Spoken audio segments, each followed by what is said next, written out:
Assalamualaikum warahmatullahi wabarakatuh. Saya Rizky Adi Bagus Caksono dari 1247 absen 28 akan menjelaskan tentang lompat jauh. Nah, sedikit sejarah tentang lompat jauh. Nah, lompat jauh ini telah dikenal selama 2800 tahun dan merupakan salah satu event asli dalam Olimpiade pada masa Yunani kuno. Lomba ini ditujukan tuh awalnya hanya untuk melatih ketangkasan para prajurit dalam melompati rintangan yang berbeda, bisa parit ataukah jurang. Nah, awalnya event ini para pelompat diperkenankan hanya menggunakan setat lari pendek. Selain itu, pelompat juga harus berlari sambil membawa beban di kedua tangannya. Beban tersebut bernama adalah halteres. Lompat jauh sudah menjadi bagian dalam ajang kompetisi dunia sejak Olimpiade modern pada 1896 di Athena, Yunani. Nah, sekarang kita akan membahas bagaimana sih lapangan lompat jauh itu. Ayo kita ulas. Nah, seperti ini bentuk lapangan lompat jauh tersebut. Nah, untuk ukurannya, untuk yang pertama itu adalah ada lintasan lari awalan. Nah, lintasan lari awalan ini minimal berjarak 40 meter sebelum titik papan tolakan ya, atau segini. Nah, bisa kita katakan dari daerah 4 sini sampai sini itu harus 40 meter minimal harus 40 meter. Nah, untuk lebar lintasannya itu ada 1,22 meter dan maksimalnya 1,25 meter. Nah, untuk lintasannya dibatasi dengan garis putih dengan lebar 5 cm di bagian kanan dan kirinya. Nah, lalu papan tolakannya ini minimal harus 1 meter sebelum bak pasir. Nah, papan tolakannya adalah bagian ini. Itu papan tolakannya mempunyai dimensi balok dengan panjang 1,22 meter, lebar 20 cm dan tebal 5 cm. Nah, lalu ada bak pendaratannya. Bak pendaratan itu biasanya bak pasir yang ini. Ia memiliki ukuran dengan panjang 9 meter, lalu dengan lebar 2,75 meter.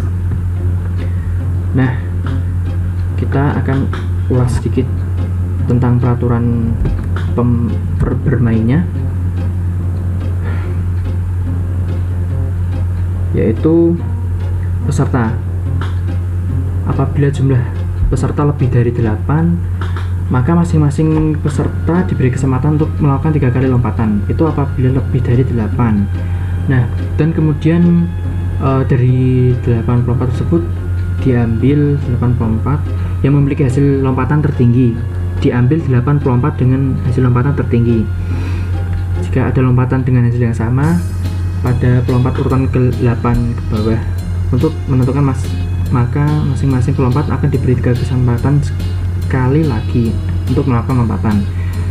Namun jika peserta hanya terdiri dari 8 orang atau kurang, maka lompatan akan dilakukan sebanyak 6 kali.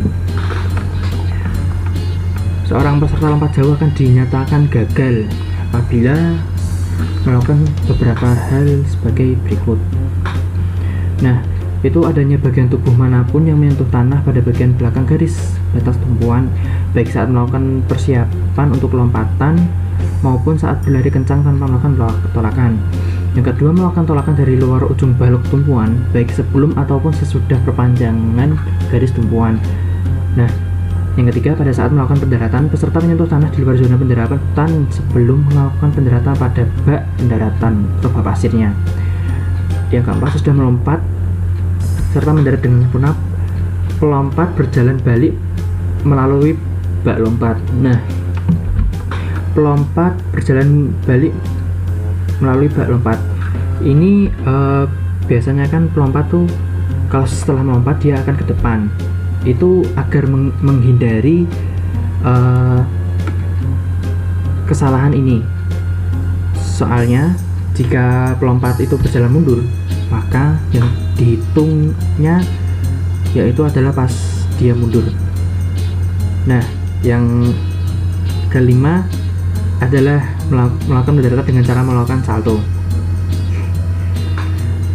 Lalu untuk pengukurannya ada aturan yang harus diperhatikan oleh juri ya. Cara mengukur yang pertama adalah cara mengukur lompatan pada lompat jauh adalah berawal dari pendaratan yang tepat ada di bak pasir dan ditarik menuju ke papan tumpuan. Nah, yang kedua, pengukuran dilakukan secara tegak lurus pada garis tumpuan dan perpanjangannya, dimulai dari sisi terdekat bekas pendaratan dengan balok tumpuan yang ditarik lurus hingga ke titik papan tumpuan yang terdekat dengan pendaratan. Jadi pengukur adalah satu-satunya pejabat lompat jauh yang memiliki hak untuk mengukur hasil lompatan, di mana ia dapat menyatakan lompatan itu sah atau tidak. Nah, terus yang ini yang tadi saya jelaskan, ini pelompat tidak boleh mundur, karena jika dia mundur setelah melompat maka perhitungannya dimulai dari saat dia mundur.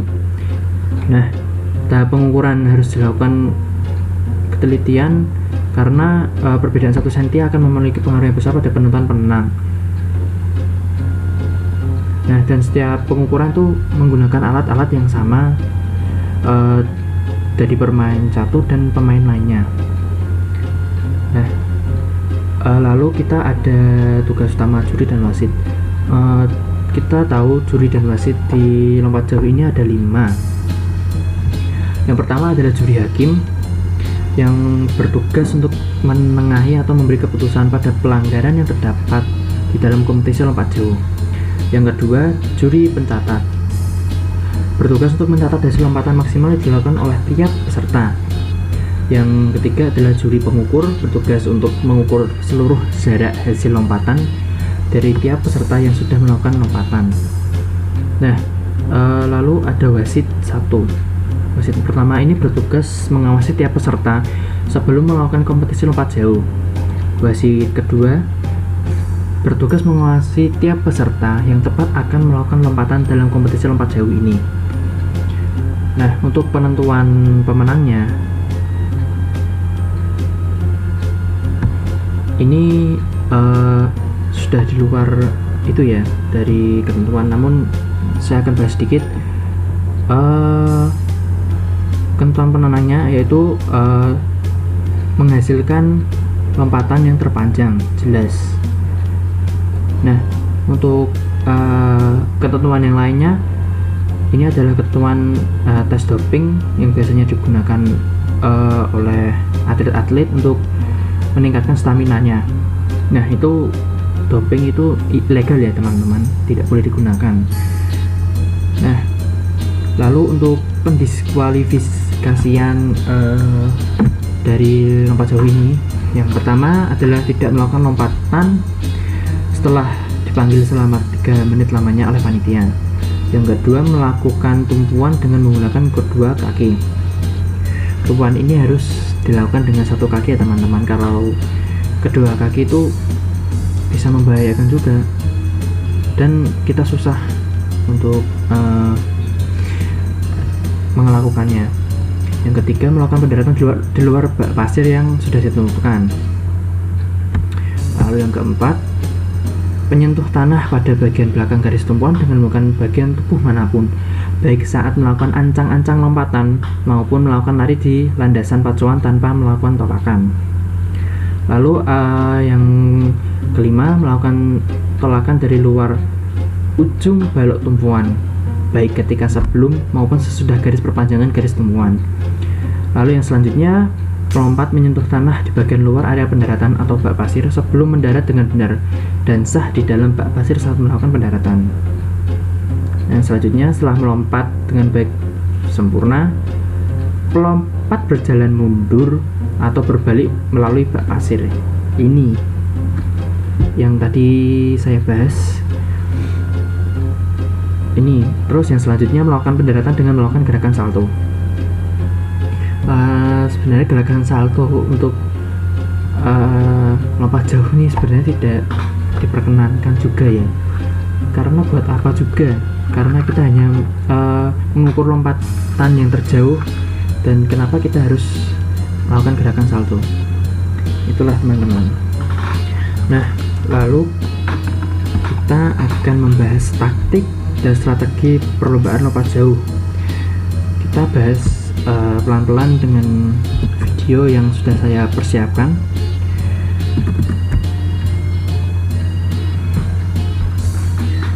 Ini video Olimpik tahun 2016 di Olympic Stadium tentunya. Nah, teman-teman,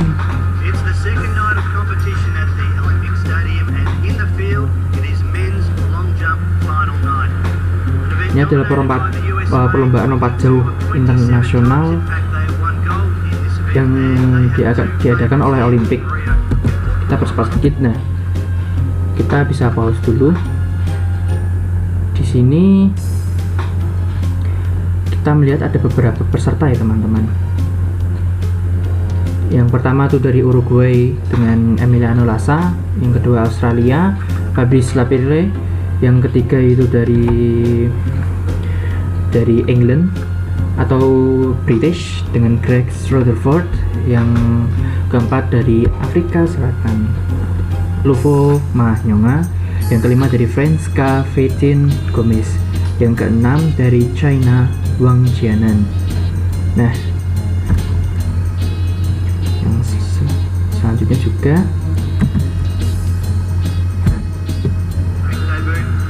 kita cepat. Nah, peserta selanjutnya ini kita ada USA Jeff Henderson, yang 8 sama dari Afrika Selatan Roswell Samai, yang 9 dari Jamaika Damar Forbes, yang 10 Australia Henry Flaini, yang ke-11 USA Jarian Lawson, yang ke-12 China Huang Chengzhou. Ini ada 12 pemain ya teman-teman. Jadi ketentuan 8 pemain lebih akan kita gunakan di sini. Kita percepat sedikit. Nah, ini pemain akan melakukan lompatan ya teman-teman. Kita bisa lihat terlebih dahulu.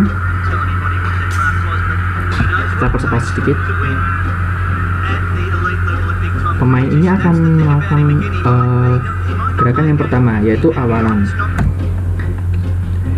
Nah, gerakan awalan ini kita lakukan dengan berlari yang kian lama, kian mendekati kecepatan maksimal, atau kita bisa sebut sprint. Namun sprint ini masih kita dapat kendalikan untuk melakukan tolakan di ujungnya. Nah, tujuan dari awalan adalah meraih kecepatan maksimal yang terkendali untuk melakukan tolakan yang sekuat-kuatnya. Nah, lalu digunakan tanda-tanda atau check marks untuk mengatur ketepatan langkah. Cara melakukan awalan atau ancang-ancang dalam lompat jauh sebagai berikut. Lari awalan itu tergantung dari masing-masing atlet atau dari masing-masing orang yang akan melakukan lompatan tersebut ya. Terus yang kedua, tambah kecepatan lari ancang-ancang sedikit demi sedikit sebelum bertumpu atau bertolak ke papan. Jadi semakin lama kita lari semakin cepat. Yang ketiga, pinggang diturunkan sedikit pada satu langkah terakhir awalan. Nah, kita lihat ini untuk start larinya kita boleh dari berdiri. Nah, ini orang lari dengan panjang lintasan tadi minimal 40 meter. Nah, lalu kita pause dulu, kita akan membahas yang tolakan. Nah, tumpuan atau tolakan ini dilakukan sebagai tahap pengalihan kaki tolak untuk lepas landas. Tujuannya adalah menghasilkan tolakan sekuat-kuatnya agar dapat mengangkat titik berat badan setinggi-tingginya. Tumpuan atau tolakan kaki ini harus kuat agar tercapai lompatan yang cukup tanpa kehilangan kecepatan maju. Nah, adapun cara melakukan tumpuan atau tolakan sebagai berikut. Yang pertama, ayunkan paha kaki ke posisi horizontal dan dipertahankan. Yang kedua, luruskan sendi mata kaki, lutut, dan pinggang pada waktu melakukan tolakan. Yang ketiga, bertolaklah ke depan dan ke atas. Ada dua faktor yang harus diperhatikan oleh atlet saat melakukan tolakan ini. Yang pertama, tolakan ini harus dilakukan dengan kaki yang terkuat.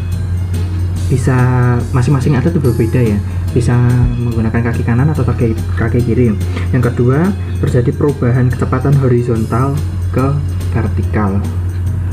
Nah, jadi saat melompat kita seperti melambung, seperti parabola. Kita dari kecepatan horizontal, lalu setelah tolakan menjadi seperti macam parabola. Kita lihat di video ini dia akan melompat, di sini ya teman-teman. Nah, ini papan tolakannya yang tadi kita sudah bahas. Kita lihat. Nah, ini dia menggunakan tolakan kaki kanan, kaki sebelah kanan. Nah, hanya salah satu kaki tolakan yang terkuat saja, tidak boleh dua-duanya. Lalu ini gerakan yang selanjutnya adalah melayang di udara. Nah, gerakan kaki yang berjalan selama melayang di udara dapat dilakukan dengan cara berikut. Yang pertama, memelihara keseimbangan badan saat melayang ini. Kedua, mengusahakan tahanan udara sekecil mungkin dan mengusahakan melayang di udara selama mungkin, serta mempersiapkan kaki untuk pendaratan. Nah, pendaratan dilakukan dengan persiapan menundukkan kepala, mengayunkan lengan, dan membawa pinggang ke depan. Ini membawa pinggang ke depan.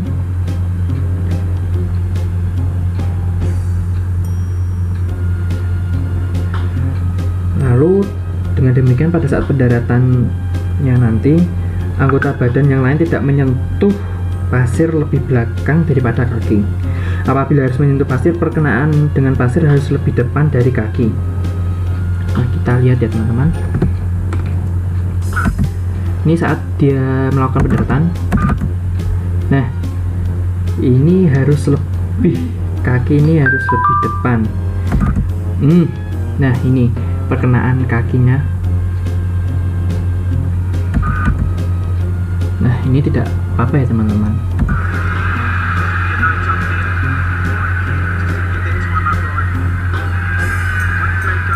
Nah, ini adalah salah satu contoh wasitnya.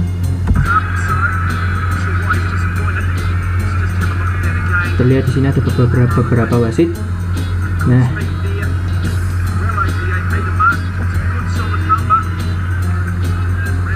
kita percepat sedikit ya teman-teman. Seperti yang saya bilang tadi, jika terdapat 8 pemain atau jika terdapat 8 pemain lebih, dia akan memiliki kesempatan 3 kali untuk lompat. Nah, di kesempatan pertama yang berasal dari England, Great Rutherford, ini tinggal 2 kesempatan lagi ya teman-teman. Nah, kesempatan yang pertama dia dapat menghasilkan 8,18 meter panjangnya. Oke.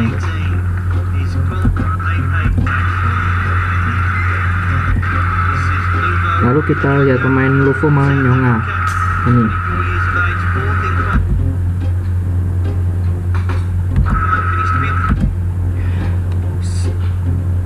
Levi Mangonya ini dia menggunakan teknik lompat jauh, gaya berjalan di udara atau walking air. Ciri-cirinya adalah terdapat teknik dasar sikap di udara yang dilakukan dengan badan melenting ke depan. Badan melenting ke depan. Ini badan melenting ke depan. Kedua lengan mengayun seperti orang lari. Ini ya teman-teman, kedua tangannya mengayun seperti orang lari, lalu serta kedua kaki mengayun seperti orang berjalan. Nah, ini dapat kita lihat. Nah, itu yang digunakan dalam ini.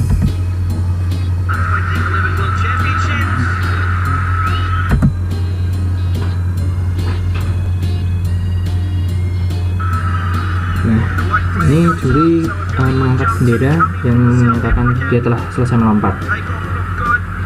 Kita lihat yang selanjutnya lagi.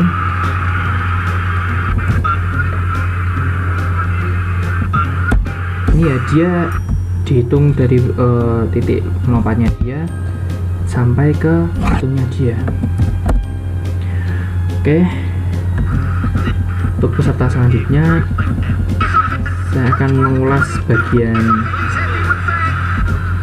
pendaratannya. Nah, jadi setelah mendarat dia berjalan ke depan.